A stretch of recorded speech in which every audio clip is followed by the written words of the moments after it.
Hello दोस्तों, welcome to civil मंत्रा। मैं हूं अनुपम। आज दोस्तों हम बात करेंगे प्रोजेक्ट मैनेजमेंट और एंटरप्रेन्योरशिप के बारे में, जो हमारा सेमेस्टर 7th में और 8th में दोस्तों कॉमन सब्जेक्ट होता है। ठीक है, अब हम बात करते हैं। हमारा जो पहला यूनिट है वो है एंटरप्रेन्योरशिप। यानी एंटरप्रेन्योरशिप होती क्या है, इसकी क्या क्या जो डिफिनीशन है कि एंटरप्रेन्योरशिप हमसे कहते किसको है, इसका स्कोप क्या है, इसकी नीड क्या है, इसकी क्या क्या कैरेक्टरिस्टिक्स हैं, ये सारी चीजें हम दोस्तों डिटेल से डिस्कस करेंगे। तो वीडियो को स्टार्ट करने से पहले दोस्तों आपसे रिक्वेस्ट है, अगर आप चैनल पर नए हैं तो चैनल को जरूर सब्सक्राइब कर लें। ये दोस्तों मेरा पहला लेक्चर है प्रोजेक्ट मैनेजमेंट और एंटरप्रेन्योरशिप का। हम देखेंगे वन बाय वन सारी यूनिट को कवर करेंगे, जो आपके एग्जाम पॉइंट ऑफ व्यू से दोस्तों बहुत ही इंपॉर्टेंट होगा। तो फर्स्टली हमारा क्वेश्चन आता है कि जो हमारा एंटरप्रेन्योरशिप है ये होता क्या है। ठीक है, पहले मैं डिफिनीशन को पढ़ने से पहले आपको थोड़ा सा पॉइंट दे दूं कि एंटरप्रेन्योरशिप का यहां मतलब क्या होता है। अगर हम देखें एंटरप्रेन्योरशिप का मतलब क्या है कि हम एक व्यक्ति है, क्या है, एक व्यक्ति है, ये क्या कर रहा है, अपना खुद का बिजनेस स्टार्ट कर रहा है। अब ये खुद का अपना बिजनेस स्टार्ट कर रहा है, यानी खुद क्या कर रहा है, काम कर रहा है। एक शॉप ओपन कर सकता है या फिर खुद का अपना खुद रोजगार ओपन कर सकता है। ये कुछ भी मतलब खुद का अपना एक इंडिविजुअल वर्क कर रहा है। अब ये जब ये इंडिविजुअल वर्क करेगा, ये जो आदमी है जब ये इंडिविजुअल वर्क करेगा, क्या करेगा, इंडिविजुअल वर्क कर रहा है। तो अब जब ये इंडिविजुअल वर्क करेगा तो जो भी प्रॉफिट होगा, जो भी लॉसेस होंगे, उस पर आइडियाज होंगे, इसके पास काम करने का इनोवेटिव थिंकिंग होगी। ये सारी चीजें एक हमारी डेवलप करती है, वो दिखाती है एंटरप्रेन्योरशिप को। यानी हम सब कुछ क्या है, एक हमारा बंदा है जो सारी चीजों को क्या कर सकता है, एक बिजनेस करने का आइडिया प्रोड्यूस करता है। ये हमारी आता है एंटरप्रेन्योरशिप का। ठीक है, और ये जो बंदा है इसे हम कहते हैं एंटरप्रेन्योर। यानी एक ये क्या है, एंटरप्रेन्योर है, एक ये बंदा हमारा जिसको हम कह सकते हैं लैंग्वेज में एंटरप्रेन्योर है। ठीक है, तो यहां आपको थोड़ा समझ में आ गया होगा कि हमारा एंटरप्रेन्योरशिप का मतलब क्या होता है। एक कहने का मतलब स्वरोजगार करना, एक आइडिया हमने हमारे दिमाग में आया, हमने उसको क्या किया, एक बिजनेस खड़ा किया। तो जो हम बिजनेस में प्रोसेस अपना रहे हैं, सारी कुछ चीजें, ये हमारा एंटरप्रेन्योर को एक तरीके से डेवलप करती है। तो जो हमारा एंटरप्रेन्योरशिप है ये फ्रेंच वर्ड इंटरप्रेन्योर वर्ड से डेवलप हुआ था।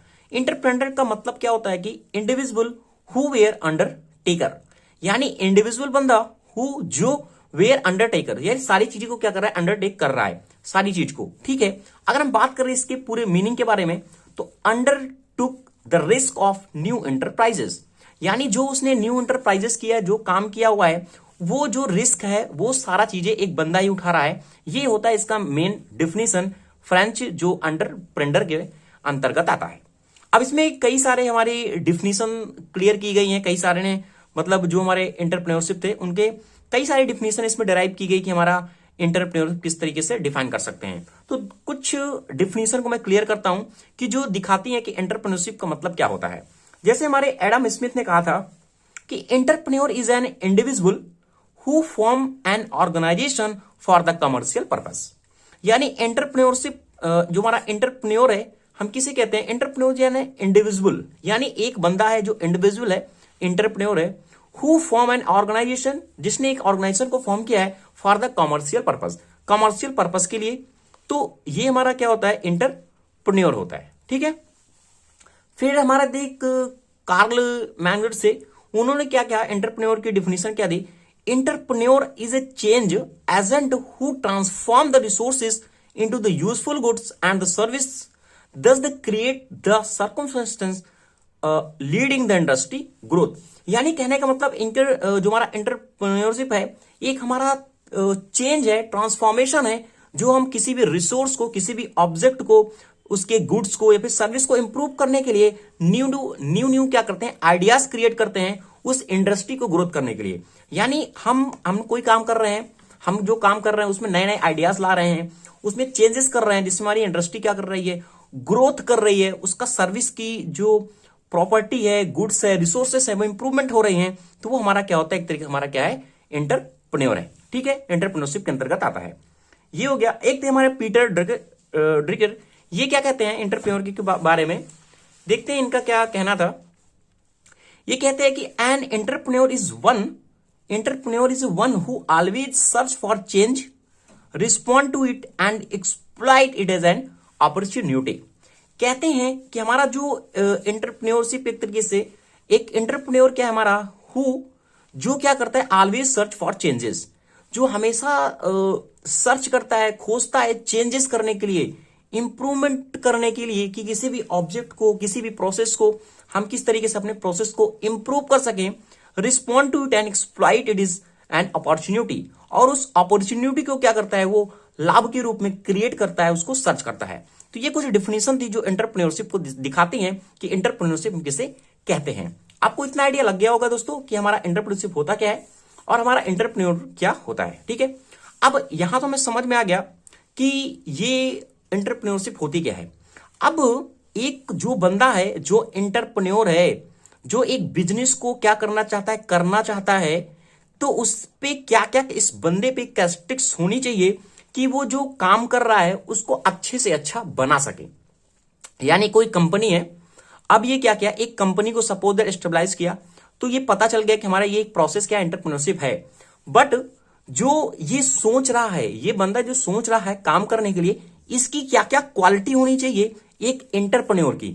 एंटरप्रेन्योर का एक आदमी से, एक पर्सन से कनेक्ट कर सकते हैं कि इस पर्सन की क्वालिटी क्या होनी चाहिए जिसे हम एंटरप्रेन्योर कहते हैं। तो उसकी क्या क्या हमारी क्वालिटी होनी चाहिए जिससे हमारा जो प्रोसेस है एंटरप्रेन्योरशिप, यानी जो हमारा प्रोसेस करने का है, वो इंप्रूवमेंट हो सकता है। तो देखते हैं इसकी कैरेक्टरिस्टिक्स क्या होती है एंटरप्रेन्योर की। ठीक है दोस्तों, आपको वन बाय वन दोस्तों एक एक करके डिस्कस करेंगे। पहले बात करते हैं यहां पे। ठीक है, वीडियो को दोस्तों आगे बढ़ाने से पहले आपसे अगेन रिक्वेस्ट है, अगर आप चैनल पे नए हैं तो चैनल को जरूर सब्सक्राइब कर लें। तो बात करते हैं इसकी कैरेक्टरिस्टिक्स के बारे में कि एंटरप्रेन्योर की क्या क्या कैरेक्टरिस्टिक्स होनी चाहिए।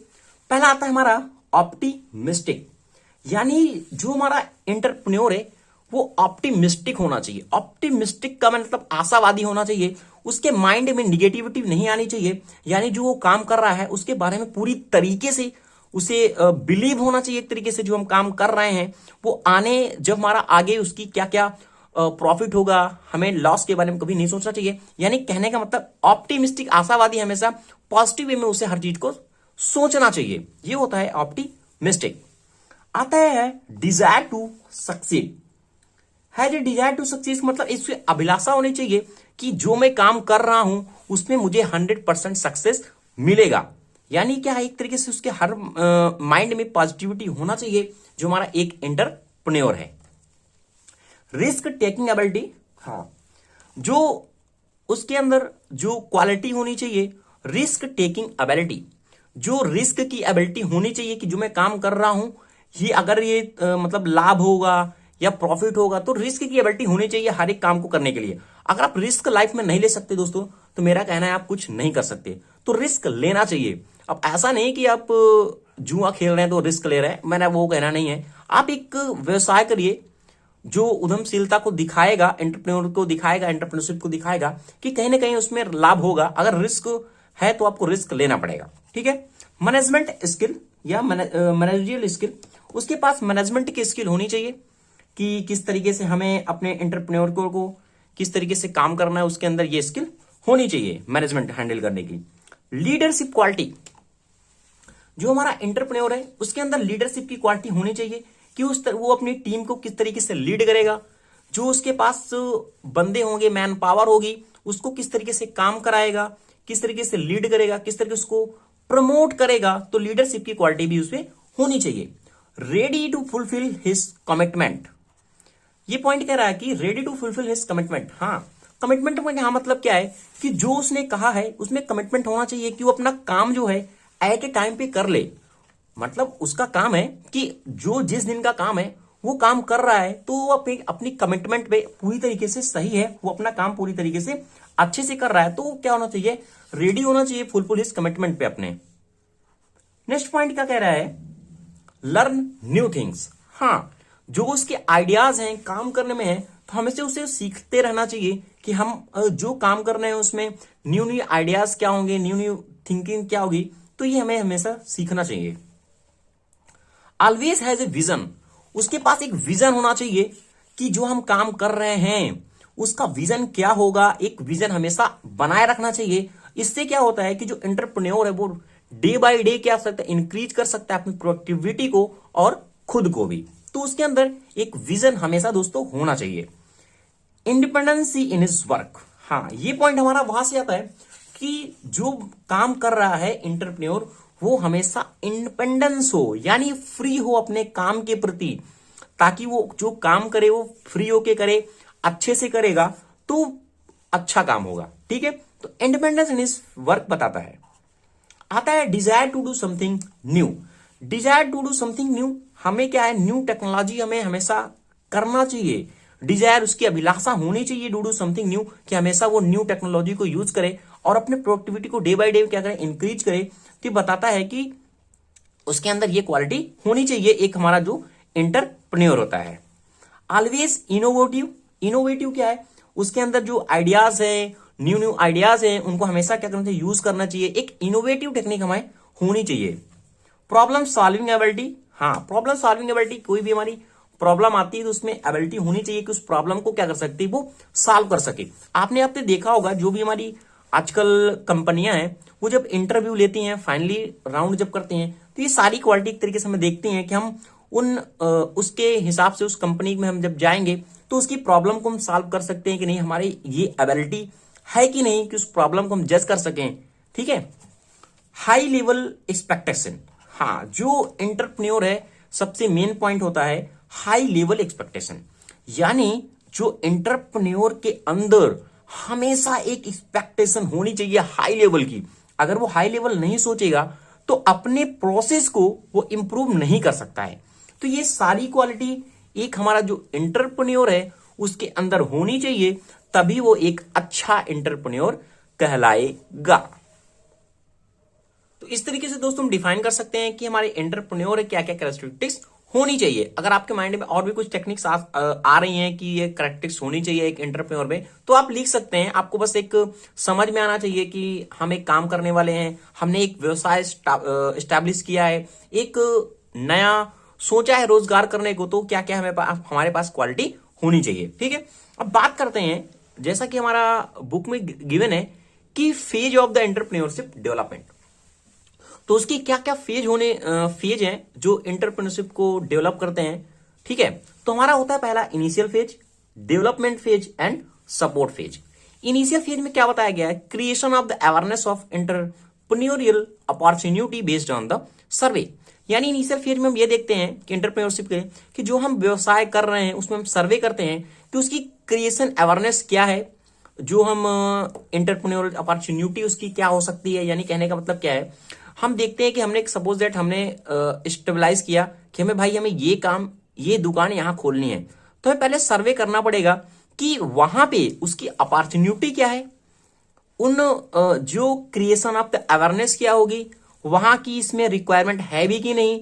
पता चला हमने क्या किया, एक बिल्कुल गांव है और वहां जाके हमने एक होटल खोल दिया, तो भाई हमने इनिशियल फेज देखा ही नहीं है कि वहां का सर्वे नहीं किया कि वहां पे ये हमारा जो होटल है एक्चुअल में चल पाएगा कि नहीं चल पाएगा, तो क्या हो जाएगा, बंद हो जाएगा। या फिर हमने क्या किया, हमारा जो प्रोडक्ट है 10 रुपए का पूरी तरीके से बन रहा है, ठीक है, सपोज दैट अब हम क्या कर रहे हैं, उसकी मार्केट प्राइस हमने या फिर 12 रुपए रख दी। अब जो 12 रुपए रख दी तो वहां के जो लोग हैं अब वो 12 रुपए नहीं प्रोवाइड कर सकते हैं, तो ये हमारा सर्वे क्या हुआ, गलत हुआ। तो हमें सर्वे करना चाहिए, उस अपॉर्चुनिटी को देखना चाहिए कि हमारा किस तरीके से हम अपने जो फेज है उसको डेवलपमेंट कर सके। ठीक है, अब आता है डेवलपमेंट फेज। इनिशियल फेज के बाद आता है डेवलपमेंट फेज। हमने ये सारी चीजें देख ली, फिर क्या करेंगे, implementation of the training programme to develop the motivation and management skill. हमें हमेशा एक इंप्लीमेंट करना चाहिए, ट्रेनिंग प्रोवाइड करना चाहिए कि जो एंटरप्रेन्योर है वो किस तरीके से मोटिवेट हो, अपनी मैनेजमेंट स्किल को इंप्रूवमेंट करे। उसमें हमें क्या करनी चाहिए, ट्रेनिंग को हमेशा देना चाहिए, इंप्लीमेंट करना चाहिए। फिर आता है सपोर्ट फेज। सपोर्ट फेज क्या है, हमने सब कुछ तो दे दिया भाई, अब उसे एक तरीके से सपोर्ट भी तो मिलना चाहिए कि हम भाई ये काम कर रहे हैं, चाहे वो फाइनेंशियल सपोर्ट हो, चाहे जियोलॉजिकल सपोर्ट हो सकती है, वो कैसी भी सपोर्ट हो सकती है, वो हमें देना चाहिए कि भाई ये तुम काम करो, हम तुम्हारे साथ हैं किसी भी तरीके से। ठीक है, तो वही कह रहे हैं infrastructural support of the counselling and assistance to the stabilise new enterprises and develop the exacting unit, यानी वो जो न्यू इंटरप्राइजेस स्टार्ट कर रहा है, स्टेबलाइज कर रहा है, तो जो एग्जाइटिंग यूनिट उसकी बनेगी, तो उसमें हमें क्या करना चाहिए, सपोर्ट करना चाहिए। तो ये 3 फेज दिखाए गए हैं जो बताते हैं कि इनिशियल फेज हमारा क्या होता है, डेवलपमेंट फेज क्या है और सपोर्ट फेज क्या है। तो ये दोस्तों कुछ इंपॉर्टेंट टर्म थे जो एंटरप्रेन्योरशिप से रिलेटेड थे। अब एक आप में अंतर पूछा जाता है दोस्तों, ये एग्जाम पॉइंट ऑफ व्यू से काफी इंपॉर्टेंट हमारा क्वेश्चन बन जाता है कि difference between the entrepreneur and entrepreneurship, कि दोनों भी क्या डिफरेंस होते हैं, इसको हम थोड़ा समझते हैं ताकि जब एग्जाम में आपके आए तो आप इजिली ले सकें।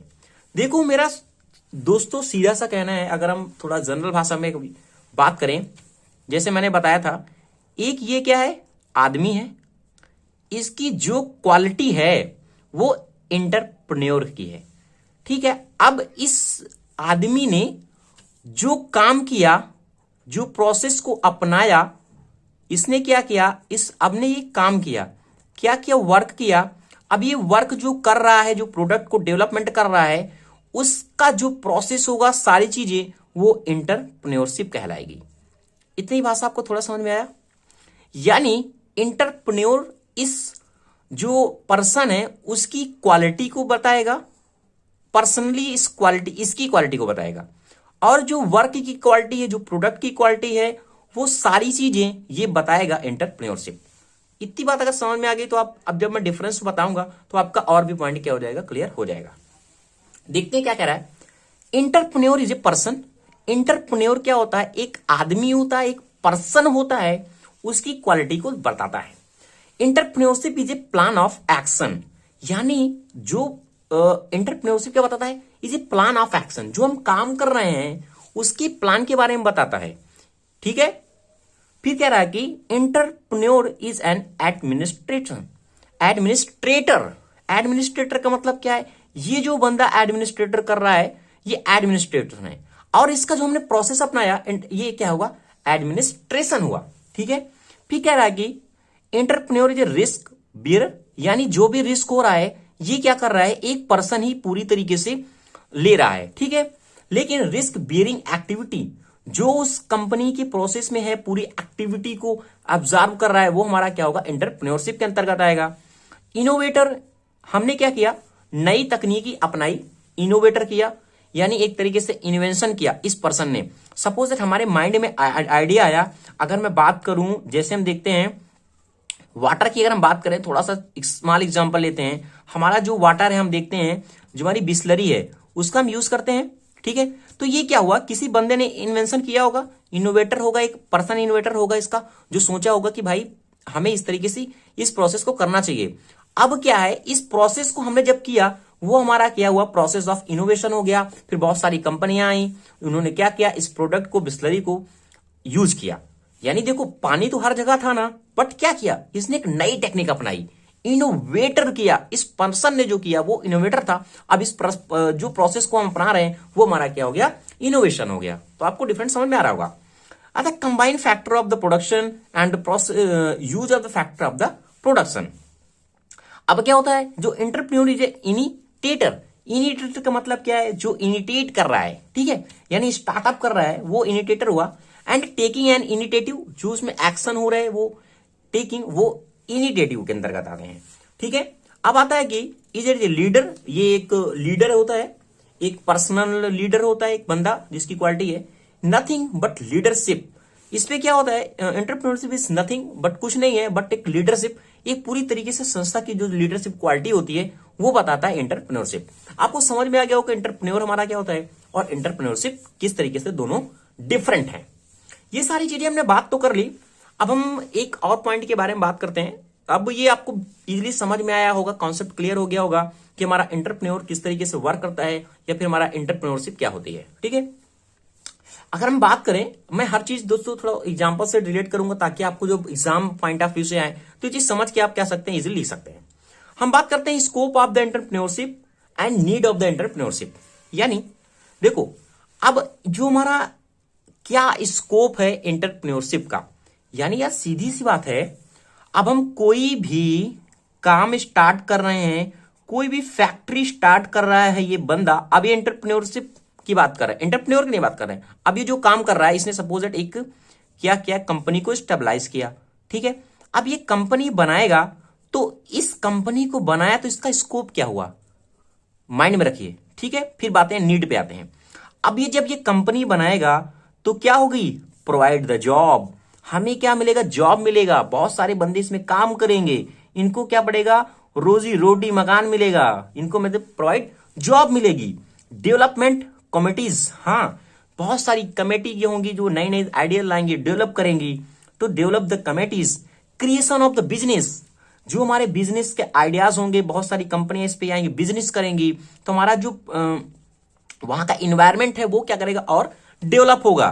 तो यहां से आपको इस माइंड से क्लियर करना है कि जब हम एक संस्था को स्टार्ट करते हैं कोई भी, तो उसमें क्या क्या आ सकते हैं, जॉब प्रोवाइड होगी, development committee, creation of the business हमारा होगा, प्रमोट द न्यू बिजनेस, और हमें यहां से न्यू बिजनेस के भी आइडियाज हमें मिलेंगे, इंप्रूव द बिजनेस सेक्टर। अब हमने क्या किया, एक प्लांट स्टेबलाइज कर लिया है, अब हमने क्या किया, इसको और भी सेक्टर बना लिए, हमने एक और यूनिट नई बना ली, तो इस तरीके से क्या करेगा, हमारा ये इंप्रूवमेंट एक तरीके से स्कोप है जो दिखाता है।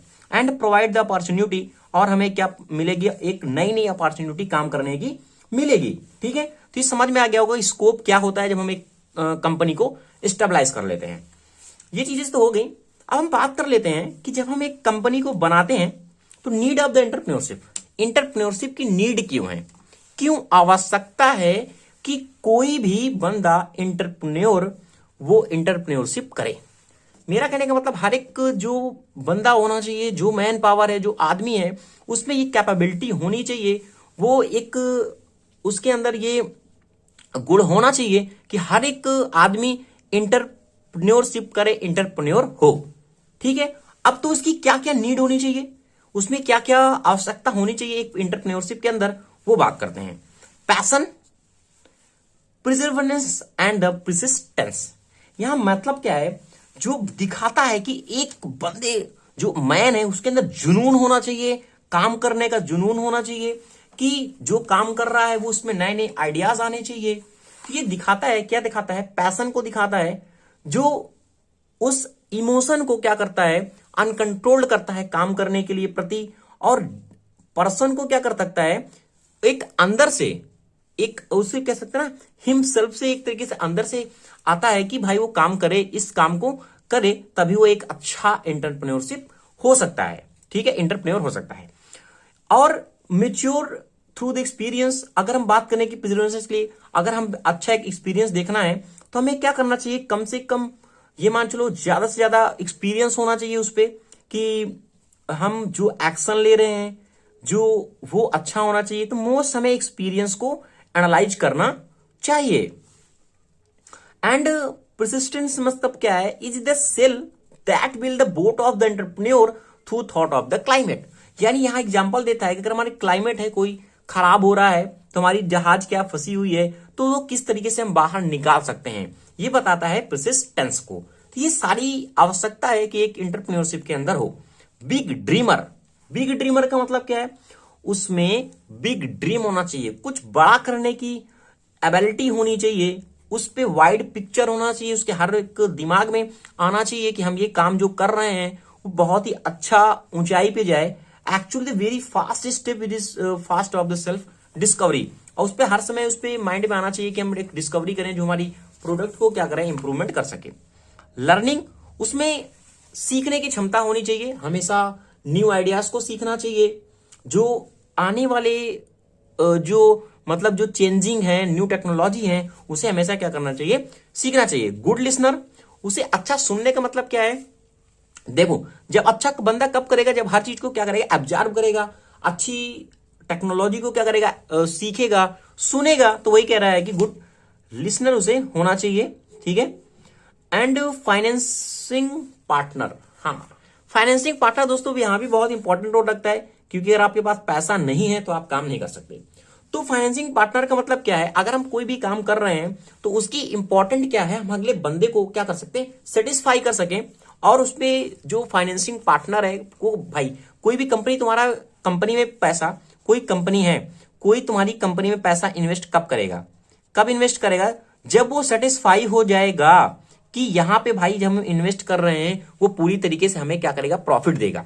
तभी तो कोई पार्टनर, जो तुम्हारा पार्टनर होगा, फाइनेंशियली यहां पे इन्वेस्टमेंट करेगा, तो उसके अंदर एबिलिटी होनी चाहिए कि वो अपनी जो काम कर रहा है वो पूरी तरीके से उसको फाइनेंशियली पार्टनर बना सके, उसको सेटिस्फाई कर सके कि क्या क्या इसके प्रॉफिट हो सकते हैं।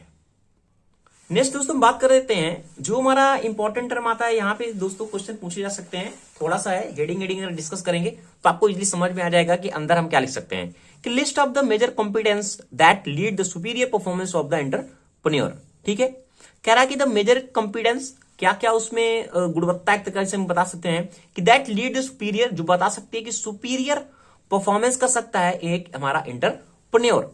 अगर ये सारी क्वालिटी होंगी तो एक हमारा जो एंटरप्रेन्योर है वो अच्छी तरीके से क्या कर सकता है, इंप्रूव कर सकता है। ठीक है, इसको हम सक्सेसफुल एंटरप्रेन्योर में भी काउंट कर सकते हैं कि हमारे अगर एक सक्सेसफुल एंटरप्रेन्योर है तो ये उसमें भी क्वालिटी होनी चाहिए। तो बात करते हैं इनिशिएटिव। पहला हमारा क्या आता है, इनिशिएटिव। हमने क्या किया, हमें इनिशिएटिव का मतलब क्या है, हम जो बिजनेस कर रहे हैं, जो बिजनेस स्टार्ट कर रहे हैं, इनिशिएट कर रहे हैं, स्टार्ट कर रहे हैं, उसमें हमें क्या होना चाहिए, एक्टिविटी उसकी फुलफिल होनी चाहिए, हमें उसके बारे में अच्छा पता होना चाहिए। तो क्या होगा, इनिशिएटिव की क्वालिटी होनी चाहिए। क्वालिटी कॉन्सेंस, क्वालिटी कॉन्सेंस का मतलब क्या है कि have a strong urge to better than other competitive enterprises, यानी उसकी क्वालिटी को, जो उसके मतलब कॉम्पिटिटिव हैं, कंपटीशन वाले हैं, जो उसके इंटरप्राइजेस को इफेक्ट डालते हैं, तो उसको क्या करना चाहिए, बेटर से बेटर हमेशा उसकी क्वालिटी को क्या कर सकते हैं, बढ़ाना चाहिए। आपने देखा होगा मार्केट पे क्या होता है, एक नया फोन आता है और उसके कुछ दिन बाद एक नई क्वालिटी के साथ एक नया फोन आ जाता है। ये क्या बताता है, क्वालिटी कंस्ट्रेंट्स को बताता है। यानी एक तरीके से मार्केट पे होड़ लगी हुई है भाई कि हम ये काम कर रहे हैं, उससे ज्यादा बेटर हम तुमको दे सकते हैं इतने कम प्राइजेस में। तो ये चीज हमें हमेशा मार्केट से सीखना चाहिए कि उसकी क्वालिटी को हम किस तरीके से क्या करें, इंप्रूव कर सकें, और जो पुराना है उस पे मॉडल पे और क्या क्वालिटी को हम इंप्रूव करेंगे। Committed to the work, committed to the work मैंने पहले बताया था कि कमिटेड टू द वर्क क्या है, जो हम काम कर रहे हैं उसको एक गिवन टाइम पे उसको क्या कर सकते, कंप्लीट करना चाहिए कि हमारा जो टास्क है वो कंप्लीट टाइम में हो सके। हमने कमिटमेंट किया भाई कि हमें ये काम इस दिन करना है तो करना है। अगर आप नहीं कर पा रहे हैं, डेली डेली लूज कर रहे हैं काम को, अपने डिले कर रहे हैं, तो क्या हो जाएंगे, आप पीछे हो जाएंगे उस मार्केट से, उस एंटरप्रेन्योर की क्वालिटी से। सेल्फ कॉन्फिडेंस, आपके पास सेल्फ कॉन्फिडेंट होना चाहिए, कि स्ट्रांग फेथ होना चाहिए, स्ट्रेंथ होनी चाहिए, उस एबिलिटी होनी चाहिए कि जो हम काम कर रहे हैं वो बिल्कुल सही हो। ठीक है, अब आता है असर्टिव। असर्टिव हमारा दिखाता है कि good on assisting issues and view on the for enterprises, यानी जो इश्यूज आ रहे हैं हम उसको किस तरीके से रिजॉल्व करें जो एंटरप्राइजेस पे हमारे बन रहे हैं। ठीक है, अब आता है परसेसिव। परसेसिव हमारा ये बताता है कि pursue the other easily to do the work that they actually want to from them. तो हम उसको किस तरीके से इजिली यानी सेटिस्फाई कर सकते हैं कि हमारा जो काम है वो किस तरीके से अच्छा हो सके। ठीक है, आता है इफिशियंट मॉनिटरिंग। हमें अपने काम के प्रति मॉनिटरिंग, पर्सनली मॉनिटरिंग करना बहुत जरूरी है। अगर हम मॉनिटरिंग नहीं कर रहे हैं, अपने काम को देख नहीं रहे हैं, हम अपने वर्कर को नहीं देख रहे हैं, तो क्या हो जाए, वो मस्ती में काम करेंगे और कहीं ना कहीं गलती होगी। तो हमें इफिशियंट मॉनिटरिंग होनी चाहिए। इफेक्टिव स्ट्रेटजिस्ट, हमें हमेशा देखना चाहिए कि हमारा जो वर्क है, जो स्ट्रेटजी है काम करने की, वो रिक्वायर कर रही है गोल को, या गोल को छू पा रही है, गोल को प्राप्त कर पा रही है कि नहीं। तो एक स्ट्रेटजी से हमें क्या होना चाहिए, काम करना चाहिए, उसमें इफेक्टिवनेस हमें दिखनी चाहिए। प्रॉपर प्लानिंग, हम जो भी काम कर रहे हैं उसकी रियलिस्टिक क्या है, उसका प्रॉपर प्लान क्या है, हम किस तरीके से अपने टारगेट को एक तरीके से एग्जीक्यूट करेंगे, इफिशिएंट किस तरीके से बनाएंगे, तो हमें प्रॉपर प्लानिंग होनी चाहिए। प्रॉब्लम सॉल्वर, प्रॉब्लम सॉल्वर क्या है, always find out the difficulties and the hard times, यानी जो डिफिकल्टीज आ रही हैं उन्हें हमेशा सॉल्व करना चाहिए, प्रॉब्लम सॉल्विंग की क्वालिटी होनी चाहिए। तो ये हमारे कुछ हैं जो दिखाते हैं कि किस तरीके से जो रोल है हमारा एंटरप्रेन्योर का, ये सारी क्वालिटी उस पर होनी चाहिए अगर एक हमारा सक्सेसफुल एंटरप्रेन्योर है। ठीक है, ये तो हो गए दोस्तों इंपॉर्टेंट इंटरप्रेन्योर के बारे में, इंटरप्रेन्योरशिप के बारे में। एक और इंपॉर्टेंट हमारा टॉपिक बचता है कि various factor affecting entrepreneurial development. हमने भाई क्या किया, हम एंटरप्रेन्योर तो बन गए, हमने काम भी स्टार्ट कर दिया, लेकिन अगर हमें एक एंटरप्रेन्योरियल बनना है, एक उद्यमिता है जिसे हम हिंदी में कहते हैं, तो उसके क्या क्या डेवलपमेंट हैं जो उसके इफेक्ट डाल सकते हैं। तो इसमें दोस्तों 4 बताए गए हैं जो बताता हूं मैं आपको। एक हमारा होता है इकोनॉमिक फैक्टर। इकोनॉमिक फैक्टर इस एंटरप्रेन्योरियल की डेवलपमेंट पे फैक्टर किस तरीके से डालेगा वो देखेंगे अभी। इकोनॉमिकल फैक्टर हमारे हैं, ठीक है, जो वेरियस फैक्टर है एंटरप्रेन्योरियल डेवलपमेंट के। इकोनॉमिकल फैक्टर हमारा है, नॉन इकोनॉमिकल फैक्टर है, फिजियोलॉजिकल फैक्टर है, एक हमारा होता है गवर्नमेंट, ठीक है, गवर्नमेंटल एक्शन, ठीक है, गवर्नमेंटल एक्शन।